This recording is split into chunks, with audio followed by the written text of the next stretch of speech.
Buenas noches. Bien, son las 19:36.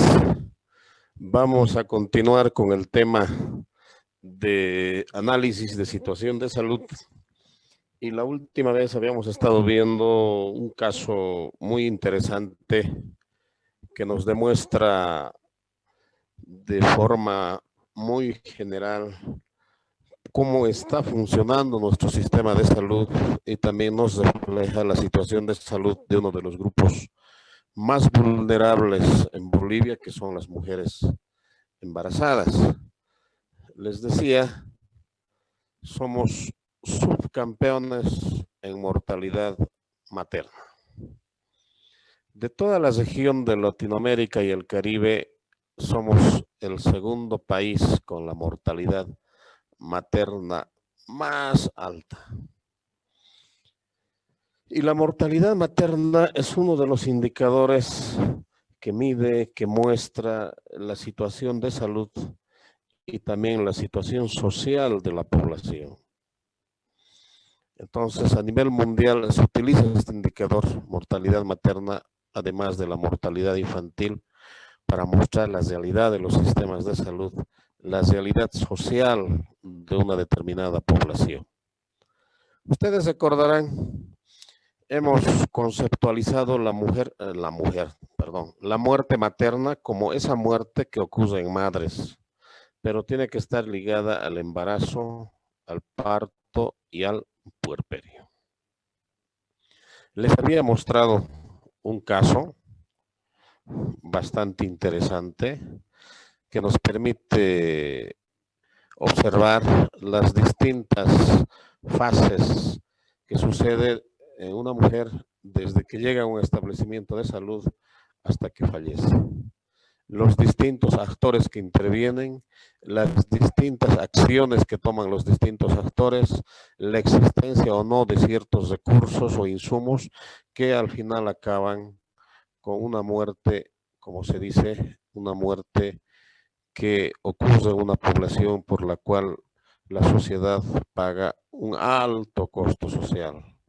Como ustedes verán, acá probablemente 11 niños o niñas han quedado huérfanos, ¿no? Por toda esta situación. Ahora les voy a mostrar otro caso muy similar que también nos muestra la situación de la muerte en las madres. ¿Algún voluntario o voluntaria para leer? Yo, doctor. Ya, adelante, léenos fuerte. Ya. Otro caso de la vida real. Paciente de 44 años. Realizó CPN en un hospital de segundo nivel.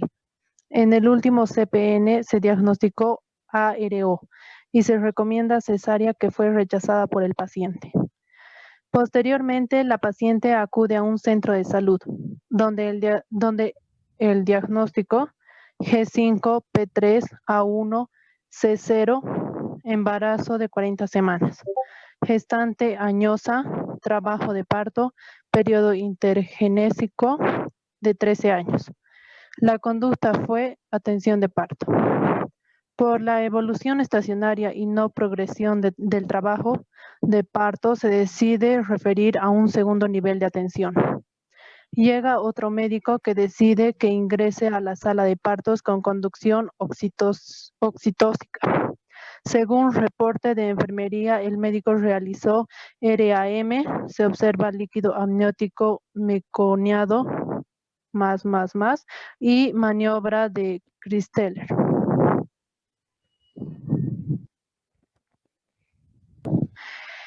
A insistencia del esposo y no progresión del parto, se refiere a la paciente al segundo nivel.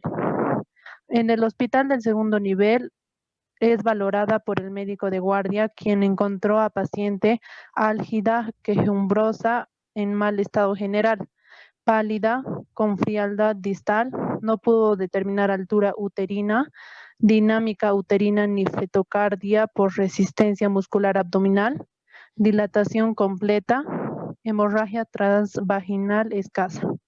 El médico de guardia empieza a asistir el parto, indicándole a la paciente que puje y realice maniobra de Christeller. Se toma fetocardia con resultado negativo y posterior cesación de contracciones uterinas.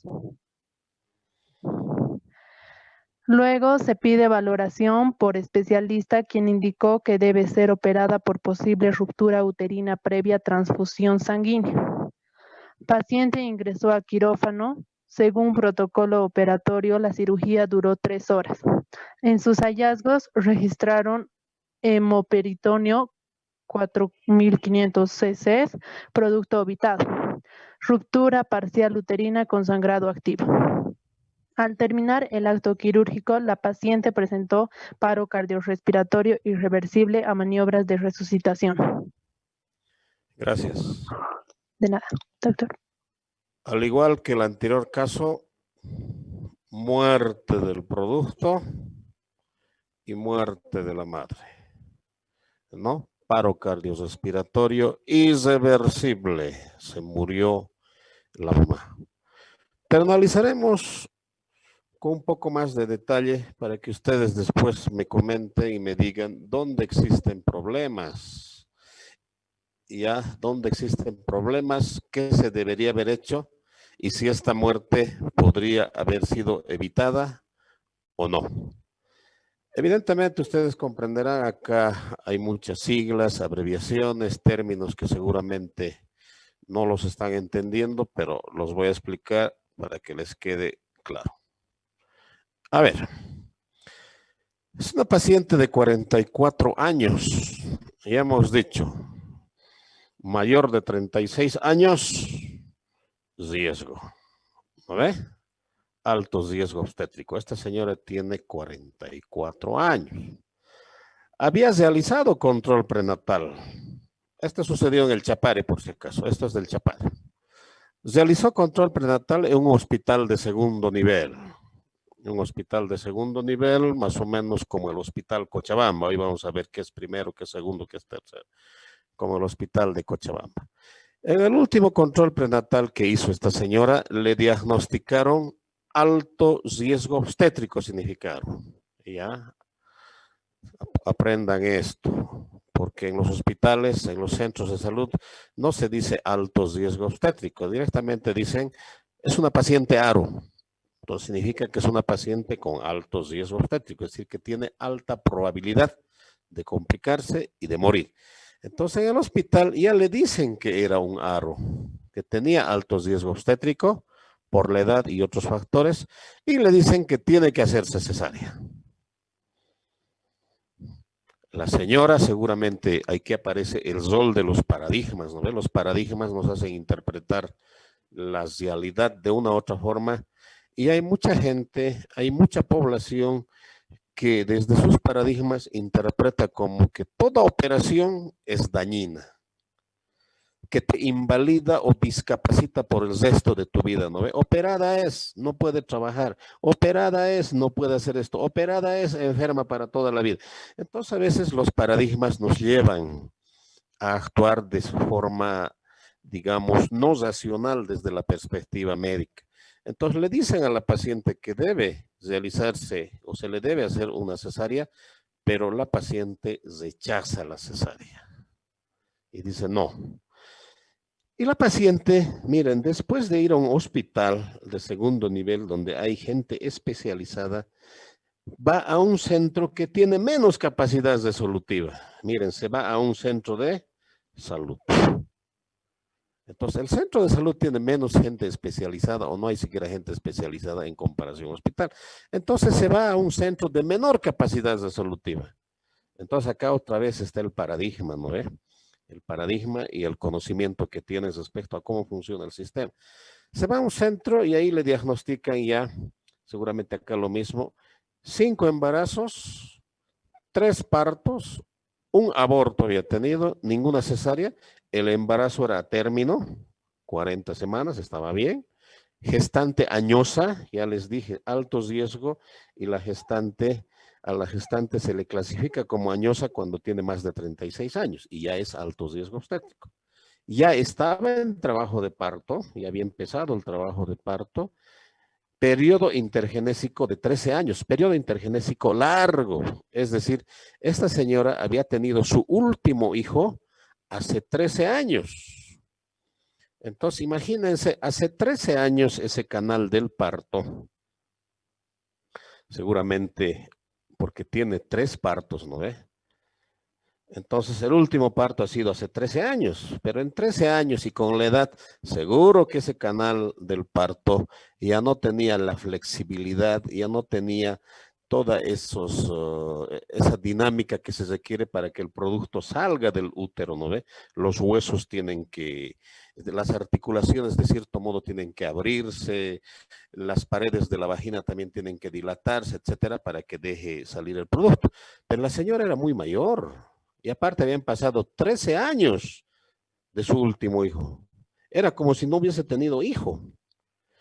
Y miren cómo, señora añosa, 44 años, un periodo intergenésico muy largo de 13 años y le dicen, señora, usted va a tener su bebé por parto. Y deciden atenderle el parto.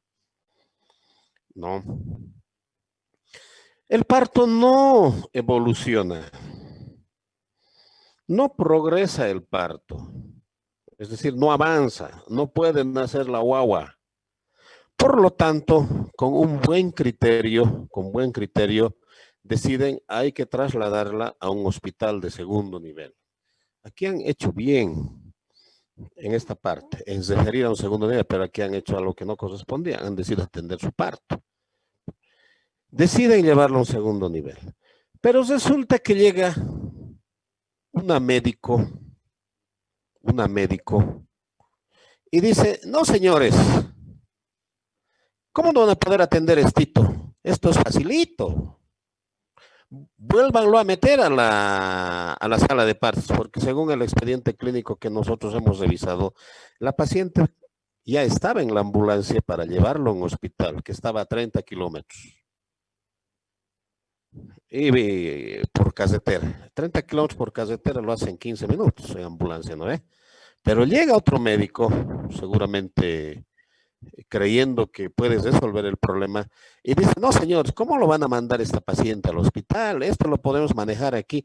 Y otra vez lo hacen entrar a la sala de partos, cuando ya le estaban mandando. De la ambulancia lo hacen bajar y lo hacen entrar a la sala de partos.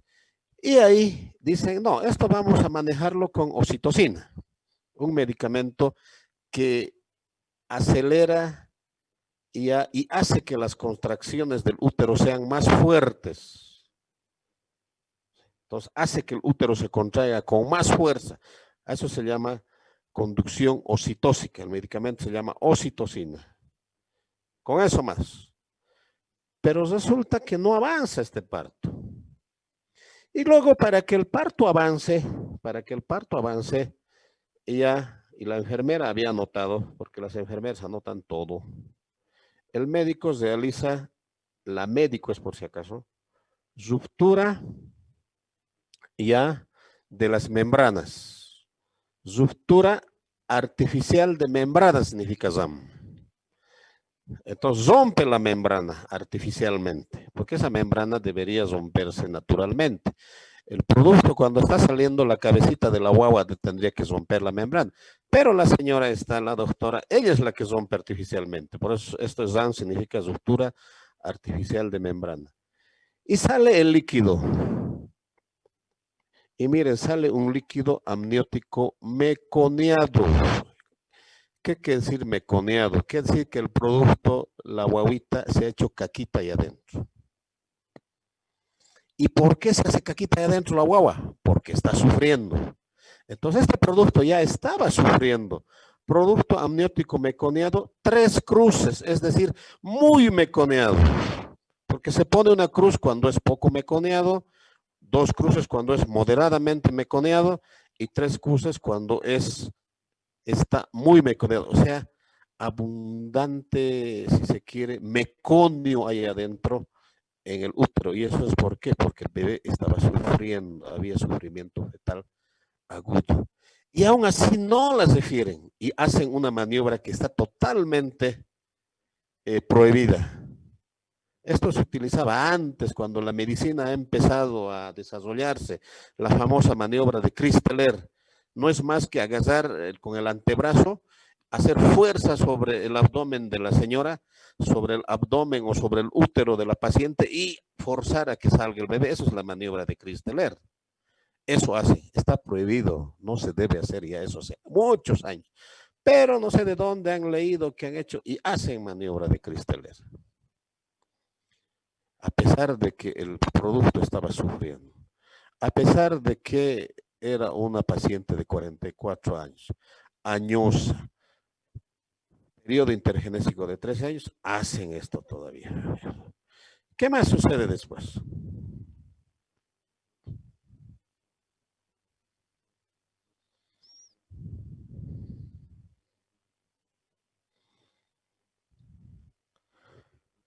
A insistencia del esposo y no progresión del parto, recién deciden referir a la paciente a un hospital de segundo nivel. Recién. Pero esto no es la verdad. ¿Saben por qué?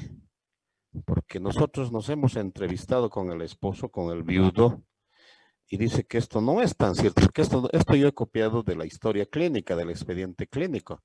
Lo que ha sucedido es de que el esposo estaba afuera de la sala de partos ahí en el pasillo y escuchaba que adentro gritaban, hacían esto, la señora gritaba y al esposo no lo dejaban siquiera entrar a ver a su esposa ahí adentro a la sala de partos.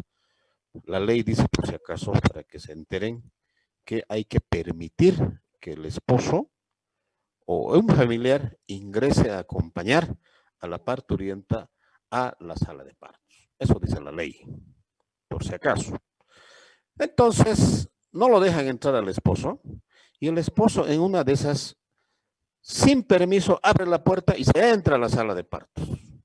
¿Qué ha visto el esposo ahí adentro? Que la enfermera estaba cabalgada sobre el abdomen de la paciente. Pero eso no está registrado en la historia. En la historia solo dice Christeler. La enfermera estaba cabalgada sobre el abdomen de la paciente, dice. Eso es lo que narra el esposo. Y el esposo es el que dice, me la voy a llevar y me la voy a llevar y me la voy a llevar. Entonces, recién deciden referirle a la señora al segundo nivel. Llega al segundo nivel, que está a 30 kilómetros. Y 30 kilómetros lo haces en 15, 20 minutos en ambulancia. ¿Quién lo valora? Un médico de guardia. Médico de guardia, médico general. ¿Ya? Médico general, no es especialista. ¿Quién evalúa a la paciente y la encuentra la paciente álgida? ¿Qué quiere decir álgida? Con mucho dolor. Eso significa, álgida significa con mucho dolor. Quejumbrosa, se quejaba de dolor. Ay, ay, ay, así seguramente estaba. En mal estado general, no se veía bien, estaba mal. Pálida, con frialdad distal. Miren, aquí tantos signos hay. Palidez, frialdad. Este paciente ya estaba casi en choque. Ya había sangrado en alguna parte estaba sangrando. Al tiro se nota esto, había sangrado en alguna parte y si no se veía afuera el sangrado, seguramente adentro estaba sangrando. Otro dato, no pudo determinar altura uterina. Si no hay altura uterina, no hay dinámica uterina, no había fetocardia, no se escuchaban los latidos del feto, había resistencia muscular, ¿ya? En el abdomen. Todo esto es signo de ¿qué? De que el útero se ha roto. Miren lo que han hecho en el otro centro, ¿no? Lo han puesto oxitocina, han hecho Christeler, la enfermera se ha cabalgado encima, todo. Esto es muestra, todo esto de que la paciente estaba con anemia y que había ruptura uterina. Esto. La dilatación estaba completa, claro, la dilatación estaba completa ya pues, en el otro centro, ¿no ve? Había hemorragia transvaginal escasa. Claro, la cabeza del producto seguramente estaba ahí en el canal. Y miren lo que hace. Otra vez empieza. Señora, le vamos a atender su parto. Pobre señora, ¿no ve? Otra vez el parto. Y le dice a la paciente que puje. ¿Qué va a pujar? La pobre paciente está adolorida, quejumbrosa, pálida, choqueada ya debe estar, o prechoqueada ya debe estar, y otra vez hacen cristales. Lo prohibido. No había fetocardia, es decir, no había latido cardíaco del feto, ya estaba muerto y no sabemos en dónde ha muerto. Y no había después contracciones uterinas, no había nada. ¿Qué pasa después? Recién se le ocurre a este médico llamar al especialista. ¿Por qué no ha llamado al inicio? Recién llama al especialista y el especialista valora y dice, no, esto es, aquí está, no, esto es grave. Parece que el útero se ha roto. Recién el especialista detecta eso. Cuando aquí ya podía detectar, en el anterior diapositiva está, aquí, esto está clarito, ruptura uterina, aquí, clarito esto te dice. Claro, si sabes, ¿no ve? Y si no sabes, como has estudiado por Zoom, o has hecho clases virtuales, como no sabes, entonces te aparece eso, no puedes reconocer.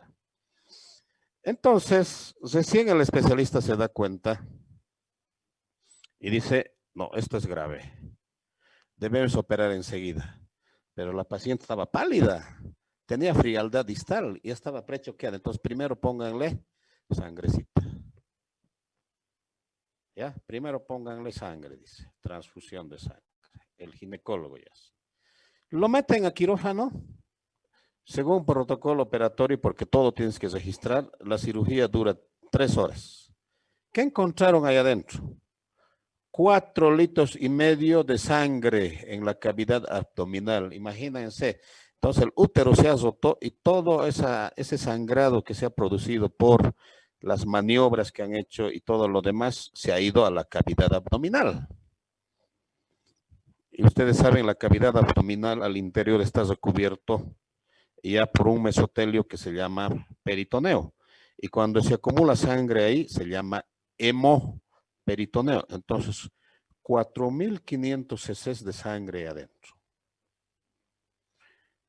El bebecito muerto y había una ruptura parcial del útero y seguía sangrando ese útero hacia adentro. Hacen toda la cirugía, termina la cirugía, la paciente hace paro,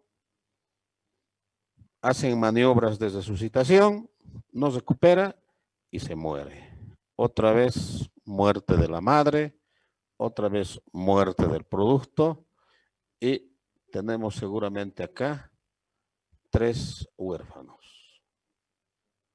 3 huérfanos, un viudo y demás consecuencias o costos sociales que la sociedad debe pagar por muchos factores que aparecen acá.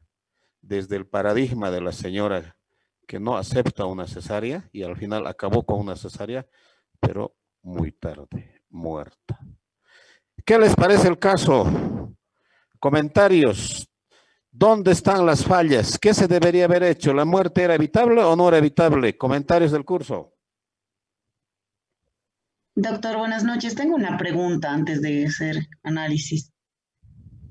Adelante. La ruptura del útero fue en el primer intento del parto o en el segundo. Lo más probable que es en el primero, porque si te acuerdas, cuando Claro, ya llega al estaba segundo, dolorida.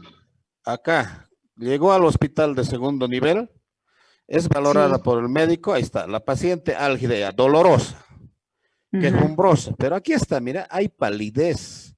¿Cuándo tienes palidez? Cuando has perdido sangre. Cuando hay frialdad, has perdido sangre, tu presión está baja. No pudo determinar altura uterina, dinámica uterina ni fetocardia por esto. Esto es clave, resistencia muscular.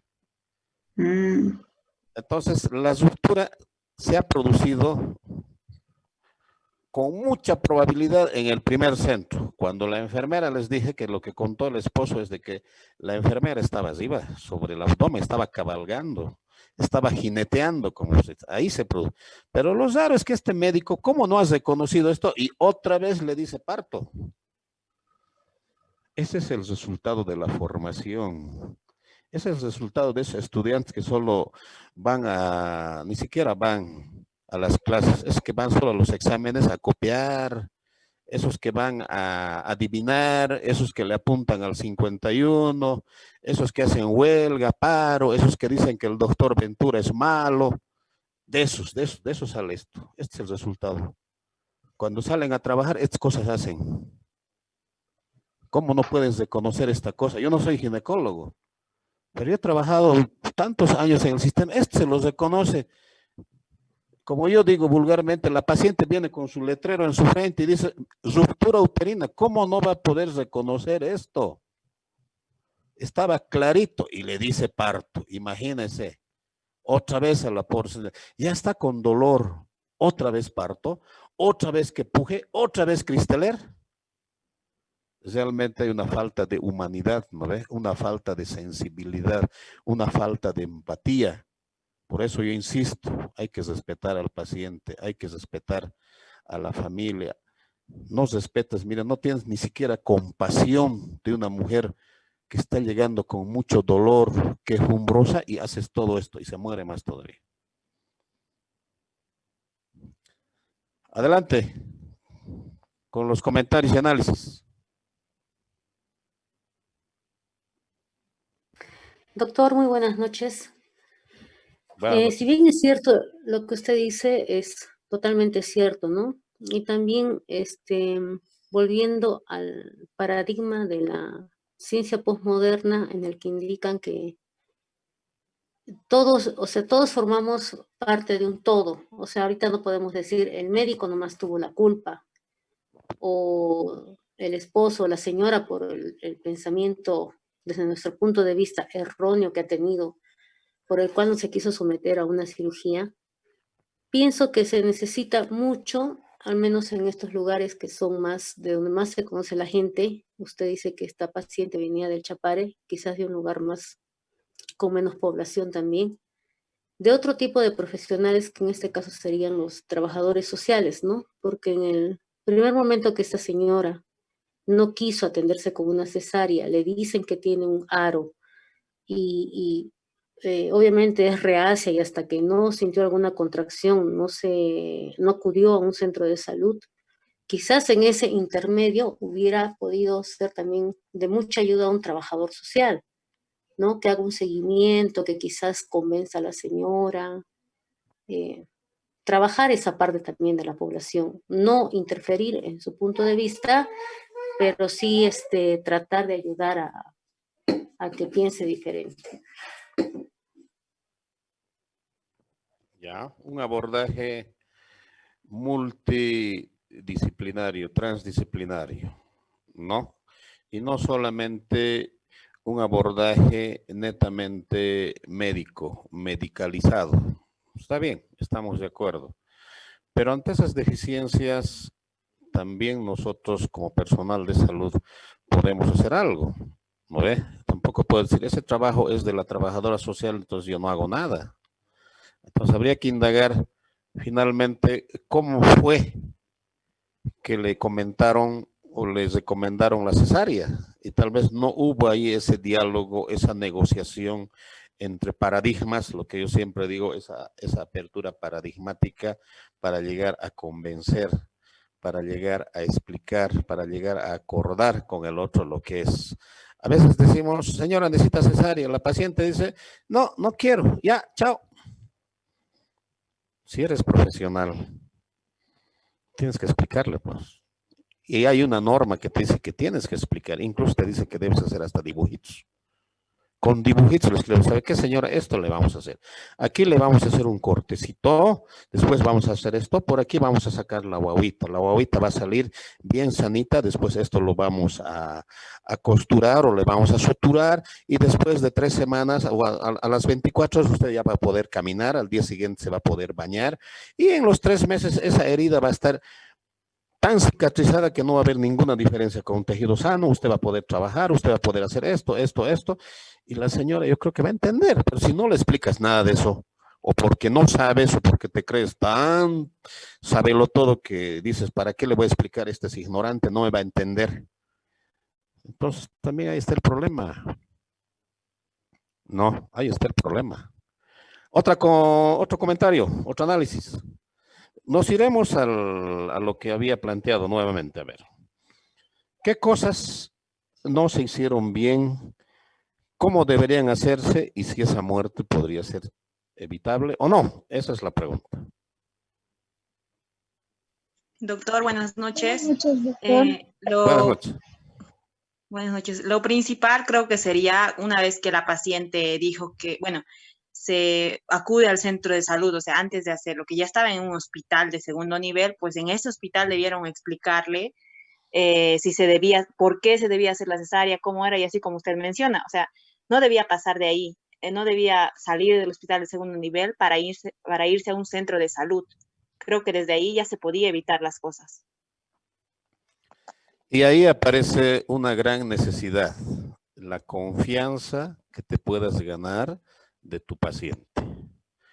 Si no te has ganado la confianza de tu paciente porque le has tratado mal, no le has tratado como corresponde, no has respetado su privacidad, no has respetado su paradigma, no le has saludado siquiera, no le has respondido a las preguntas que te ha hecho, aunque le expliques medianamente, no te va a creer. Gánense la confianza de la paciente, del paciente, de la familia, con cosas tan simples como les digo, un saludo, una pregunta amable y cómo está la familia y no sé qué cosas. Esa paciente te va a escuchar y estoy seguro que te va a hacer caso. Pero si no le tratas bien, va a decir, no te va a hacer caso. Entonces ahí aparecen los problemas. Como dice el pensamiento complejo, en lo simple está lo importante. Y una cosa tan simple podría ser tratarlo amablemente a la persona, te ganas la confianza y esa persona va a seguir tus indicaciones porque te has ganado confianza. Y si no te has ganado la confianza, va a buscar otras opiniones.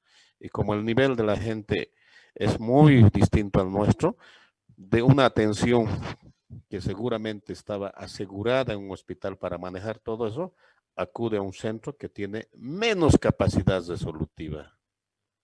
¿No? Menos capacidad resolutiva.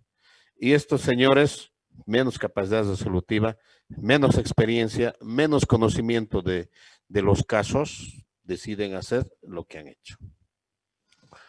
Otra pregunta, otro comentario. Doctor, bueno, sobre este caso, primeramente, bueno, sí, lo principal como personal de salud, bueno, más que ser tal vez un médico, debemos ser amigos de nuestros pacientes y entenderles. Bueno, ponernos en sus zapatos, la empatía debería ser muy importante también. Y bueno, y principalmente este caso, doctor, se podría haber evitado la muerte de una persona, que es muy doloroso, que, bueno, la pérdida y, bueno, de madre y esposa, y, bueno, es triste. Bueno, primeramente, así, ganarse la confianza, como lo dijo doctor, y siempre derivar a un especialista. Primeramente, advertirle a la paciente sobre, mm, sobre, se podría decir, bueno, ¿cómo se podría decir? Advertirle, bueno, sobre las consecuencias que puede tener, más que todo por la edad. Entonces, porque esa persona, como dice, años, entonces, bueno, tiene riesgos de que no le vaya bien en el parto normal y explicarle a la paciente y así para que esta paciente pueda aceptar también por el bien de su salud y de su familia. Y bueno, principalmente derivar a un especialista, ¿verdad? Y ver cómo está el bebé, si está en buenas condiciones, ¿no? Porque a veces hay bebés también que están con el cordón entrelazado en el cuello y así, entonces, y es necesario sí o sí una cesárea. Y bueno, también el error también estaba, bueno, en el personal de salud, bueno, por las maniobras también que también han realizado que no eran correctas. Tal vez se han desesperado porque a veces cuando no saben qué hacer o ya no ven una solución, hacen lo que sea, lo que viene a la cabeza por la desesperación. Entonces, eso también, bueno, más que todo el personal debería estar tal vez tranquilo, bueno, tranquilo para poder realizar o resolver el problema. Entonces, y bueno, siempre por el bienestar del paciente.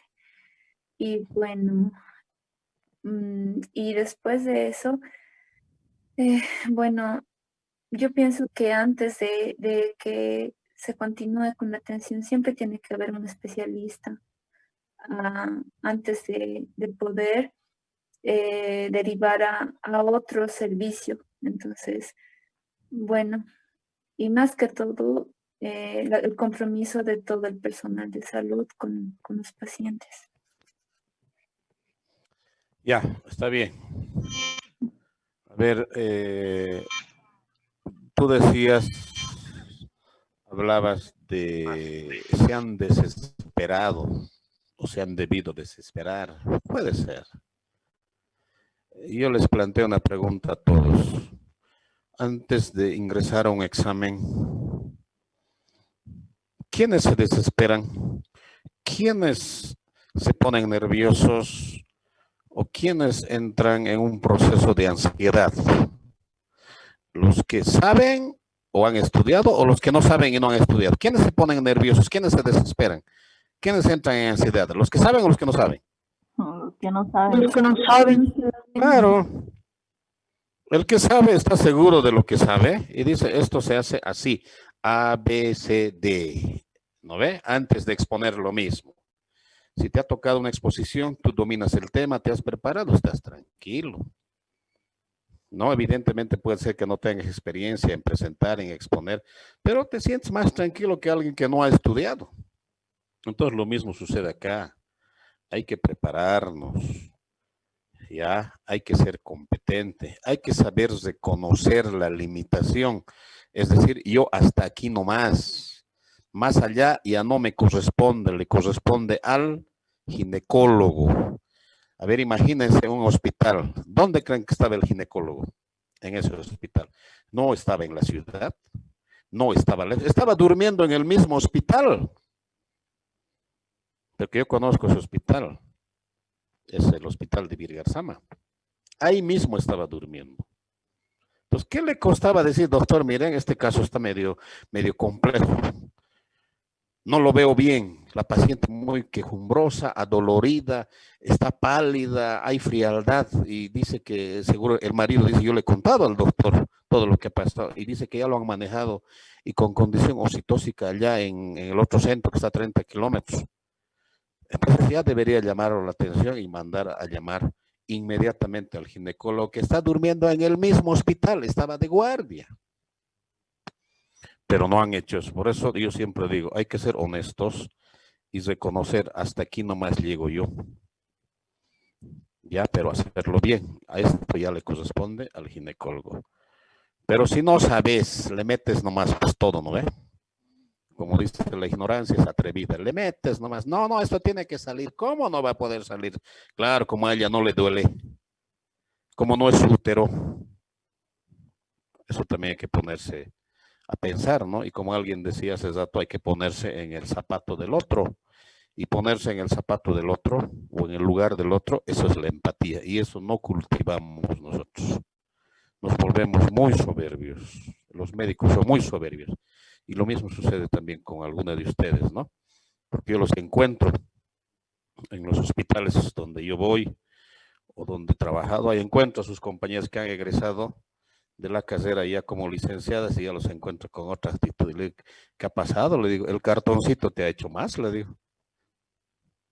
Por tener una licenciatura ya eres más. No, señor, le digo, tienes que seguir aprendiendo. No te ha hecho más bien la sabiduría nos hace más humildes, alguien decía, ¿no? La sabiduría te hace más humilde, la ignorancia te hace más soberbio. Por ese lado hay que trabajar. ¿Alguien más tiene algo que decir? Vamos a ir pasando esto. Bueno, doctor, mi persona. Buenas noches. Buenas noches, doctor. Bueno, yo identifico ahí dos problemas. Uno, la señora que, bueno, no sé si recibido la explicación correspondiente y adecuada sobre la cesárea que le iban a hacer. 2, la doctora, cuando ya le estaban derivando al segundo nivel, la doctora que prácticamente ha hecho las maniobras de Kissinger, o sea, para mí que esa doctora estaba formada muy, ¿qué le puedo decir, doctor? Muy teóricamente, y como usted dijo, ¿no? Que eso es una maniobra que ya no se utiliza hoy en día. Entonces, ha influido lo que es la doctora que no se ha adecuado al contexto, se puede decir, doctor. No sé si me doy a entender. Ya, está bien. Sí, eso sería mi opinión, doctor. Ya, está bien. Acá rescataremos algo. Necesitamos formarnos de forma adecuada para que actuemos de forma adecuada, haciendo adecuadamente las cosas con nuestros pacientes. Lo que alguien definía calidad. Deming, ¿qué decía Deming de la calidad? Calidad es hacer correctamente las cosas correctas. ¿Era correcto hacer Cristarer? No, no había calidad entonces. ¿No ve? ¿Era correcto conducir oxitóxicamente? No, no había calidad. ¿Era correcto atender un parto a una señora que 13 años antes había tenido su último parto? Años más no. Entonces acá clarito se nota que no hay atención de calidad, partiendo de esa definición tan sencillita que decía Deming. Calidad es hacer correctamente las cosas correctas. Y mucho de acá no es correcto. No hay calidad. ¿Y eso de qué depende? De las personas, la formación de las personas. Entonces nos formaremos bien, conoceremos bien nuestras limitaciones, conoceremos bien qué cosas correctas debo hacer y cómo se hacen correctamente esas cosas correctas, como dice la definición. Facilito. Porque si empiezas a ignorar, vas a poder tal vez actuar de la misma forma que estas personas. Porque una cosa sucede y de eso se aprovecha mucho el personal de salud. En estas situaciones hay lo que yo llamo asimetría de información. Y la asimetría de información está relacionada con que el personal sabe cosas que el paciente no sabe. Por lo tanto, el personal muchas veces lo que sabe, que a veces está mal lo que sabe, o no es ya lo adecuado, le hace creer a la paciente, a la población de que es lo correcto. Y muchas veces se inventan. ¿Cuántas veces yo he escuchado visita médica? El médico se está inventando, hay cosas diciéndole a la paciente. Y la paciente, como no sabe, le cree. Entonces ahí también aparece la honestidad. Es mejor decirle, señora, ¿sabe qué? Mañana le voy a responder a la pregunta. Véngase mañana, voy a consultar aquí a un experto allá, a un especialista. Pero no, ratito se inventan la respuesta. Como la paciente no sabe, les cree. Entonces también hay necesidad de ser honestos, ¿no ve? De ser honestos, es decir, esto lo vamos a resolver aquí o vamos a consultar, vamos a hacer una junta médica y de ahí va a salir, etcétera. Hay muchos y la norma te permite hacer todo esto. Bien. Entonces les he mostrado esos dos casos que nos muestran la realidad de situación de la salud materna. Y tenemos muchos problemas, ¿no? Derivados de asuntos relacionados con los paradigmas, con los comportamientos de las personas, el comportamiento del personal, la carencia de recursos, pero en este caso todo ha sido, acá no faltó nada. Acá no faltó nada en este tema, en este caso. ¿Qué faltó? No faltó nada. En el primer caso sí faltaron medicamentos y todo, pero acá todo era cuestión de actitud, nada más. Esto es actitud solamente. Actitud, conductas relacionadas con los paradigmas de las personas, ya, y ciertas conductas que han desarrollado respecto al manejo. Acá no faltó nada. Acá no dice que faltó medicamento. Aquí había ambulancia, había hospitales, había personal de salud, solamente que el personal no ha actuado según corresponde a los protocolos. No ha hecho correctamente las cosas correctas, en otras palabras. Bien, volveremos entonces a nuestro tema. Situación de salud en Bolivia. ¿Cuál es la problemática del sector salud? ¿Qué macroproblemas tenemos como sistema de salud en nuestro país? El Ministerio de Salud, para elaborar el Plan Sectorial de Salud 2016-2020, ahora estamos elaborando el Plan Sectorial 2021 y 2025, y ya todos los seres estamos revisando unos documentos que nos ha enviado la ministra de Salud para que podamos hacer algunos aportes, y seguramente ya va a salir a fin de año o a comienzos del siguiente año el Plan Sectorial de Salud 2021-2025. Pero el Plan de Salud, el Plan Sectorial de Salud 2016-2020 identifica estos 6 grandes problemas que reflejan los casos que les he mostrado. Alta privación social y biológica en las mayorías poblacionales. Es decir, hay carencias sociales, hay carencias de orden biológico, sobre todo relacionado con la salud en las mayorías poblacionales. ¿En cuáles mayorías?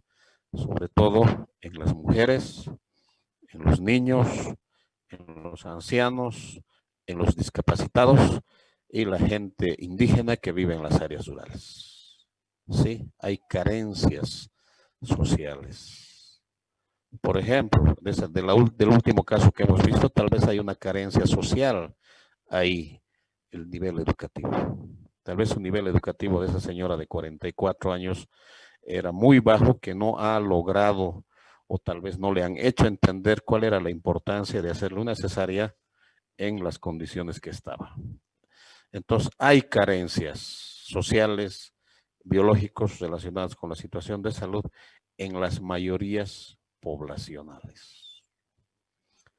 Sistema de salud inequitativo e ineficiente. Inequitativo, ¿qué quiere decir? Inequitativo significa que la gente que necesita más atención en salud es la que menos puede llegar a los establecimientos de salud. Como en el caso de Tapacarí. Esa señora necesitaba llegar a un hospital de segundo nivel, miren, 11 hijos, muy pobre, y no ha llegado. Por distintos motivos. El médico, el chofer, su mismo paradigma de la persona, etcétera, que se lo han hecho volver de medio camino. Eso es inequidad. Cuando más necesitas, no puedes llegar a lo que necesitas. Y en Bolivia es eso. Los pobres necesitan más atención en salud y los pobres justamente son los que no pueden tener un servicio de salud. ¿Por qué? Porque en el lugar donde viven no hay un establecimiento de salud, para empezar, por decirte las áreas rurales. O si hay un establecimiento de salud, apenas hay, ¿qué cosa ahí? Un auxiliar de enfermería que no te resuelve todos los problemas. Ahora el gobierno crea un SUS, Sistema Único de Salud, todo gratuito. Pero te dice algo, si quieres acceder al SUS, tienes que estar adscrito al SUS. Y si quieres adscribirte al SUS, tienes que tener carnet de identidad. Y el pobre no tiene carnet de identidad en el área rural. Entonces, ¿cómo va a acceder al SUS ese pobre que no tiene carnet? En el área rural ustedes han debido ver, los que conocen, tienen experiencia, han trabajado. Hay gente que ni siquiera sabe cuándo ha nacido. Hay gente que no tiene certificado de nacimiento. Hay gente que no tiene carnet de identidad. Entonces, el sistema te dice carnet de identidad, adscripción. Te ha puesto una barrera. No puedes acceder. Inequitativo. A eso se refiere, inequidad. La inequidad es una desigualdad, pero es una desigualdad injusta. Es injusto que se muera esa madre. Eso es inequidad. ¿Sí? Pero los que menos salud necesitan son los que más fácil pueden acceder a un servicio. ¿Quiénes son? Los ricos. El rico no necesita, digamos, acceder con tanta prioridad a un establecimiento de salud, pero accede porque se va a la clínica Los Olivos, paga sus 300 pesos y ya tiene. Le sale un granito, va al dermatólogo, 300 pesos, le sacan el granito, paga su cirugía. Entonces, miren, los que más necesitan no pueden acceder y los que menos necesitan acceden. ¿Pero por qué acceden? Por una desigualdad relacionada con el ingreso económico. ¿Ya? Eso es inequidad. Y nuestro sistema es uno de los más inequitativos del mundo. Más inequitativos del mundo. Hay una desigualdad injusta y evitable en nuestro sistema de salud. Los que viven en el área rural o han vivido en el área rural me van a entender perfectamente de qué estoy hablando. ¿Cómo es en el área rural? Ineficiente. ¿Qué significa ineficiente? Ineficiente significa que está gastando o está logrando resultados con recursos extra, o sea que está gastando mucho para lograr los resultados que está alcanzando. Y eso es así. Ustedes en Cochabamba, bueno, alguna vez han debido ver, pero yo les cuento con mucha experiencia.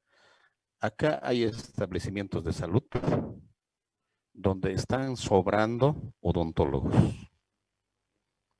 Hay 2 sillones para odontología, pero hay 6 odontólogos. Se están turnando. Eso es ineficiencia. Esos odontólogos, ¿dónde deberían estar? En el área rural. Pero a ver, mandarse al área rural, al ratito te va a llamar el diputado, el senador, que la organización social, que va a llamar a su padrino. Nadie quiere ir a trabajar al área rural. Aquí están amontonados los odontólogos.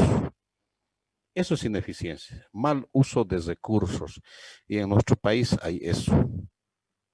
Vean, en Villatunari, hospital de tercer nivel, 240 camas. ¿Está funcionando? No. ¿No ve? Ineficiencia. Han metido un montón de plata que ahí está guardado en esa infraestructura. Cochabamba, Hospital del Norte, ¿está funcionando? Como centro de salud está funcionando. Eso es ineficiencia. Odontólogos, 6 odontólogos en un centro con un sillón o 2 sillones. No trabajan. Eso es ineficiencia. Y nuestro sistema es así. Es ineficiente y inequitativo. Sistema nacional segmentado. Nuestro sistema está dividido en segmentos y cada segmento está atendido ya por un determinado sector.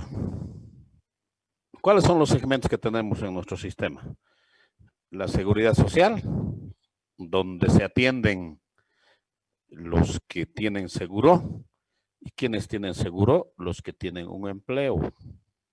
¿No ve? Los empleados públicos, como los maestros, la policía, el ejército, esos tienen seguro. Y su familia. El que no tiene un empleo, trabaja por cuenta propia, no tiene seguro. Por ejemplo, el taxista, la vendedora de la cancha, el albañil, el que tiene su taller eléctrico, mecánico, esos no tienen seguro, porque no son empleados, son cuentapropistas, como se llama. A ellos atiende la seguridad social, ¿no ve? Entonces ahí te brindan una determinada calidad de atención. Desde una atención muy mala como la Caja Nacional, hasta una atención buena como en el Seguro Social Universitario, ¿no? Entonces miren esa desigualdad. En la Caja Nacional, si quieres hacerte una consulta, una cirugía, te van a decir, vuélvase en enero, si vas ahora. Vuélvase en diciembre. Yo, por ejemplo, tengo seguro en el Seguro Social Universitario. Yo voy ahí, me atienden el día y le digo, por favor, dame una solicitud para este examen, me la dan. Estos medicamentos me puedes dar, me dan. Estos laboratorios también me dan. Entonces, miren esa diferencia. En el otro te hacen esperar meses, te tratan mal y todo, y en el otro seguro que debería ser lo mismo, totalmente distinto. La caja de salud de la banca privada, lo mismo. buena atención, pero la Caja Nacional a eso se refiere. El otro sistema es el sistema público, donde va la gente que no tiene seguro. Hospital Vietma, Materno Infantil Germán Urquidi, Hospital Cochabamba, Hospital de Quillacollo el Benigno Sánchez, el México de Sacaba, el Ascencio Villazuel de Punata, el San Juan de Dios de Clisa, eso es el público, donde va la gente que no tiene seguro. Y es generalmente la gente pobre. Otro tipo de atención, totalmente distinta. Ahora te vas al privado, ese es el tercer sector. Al privado vas si tienes plata. Y como al privado le pagas directamente o le pagas a su secretaria, el privado te va a sonreír, te va a dar la mano, te va a preguntar cómo está tu pesito, todo, ¿no ve? Porque le pagas, pues, directamente le pagas. Te va a tratar bien y te va a cobrar.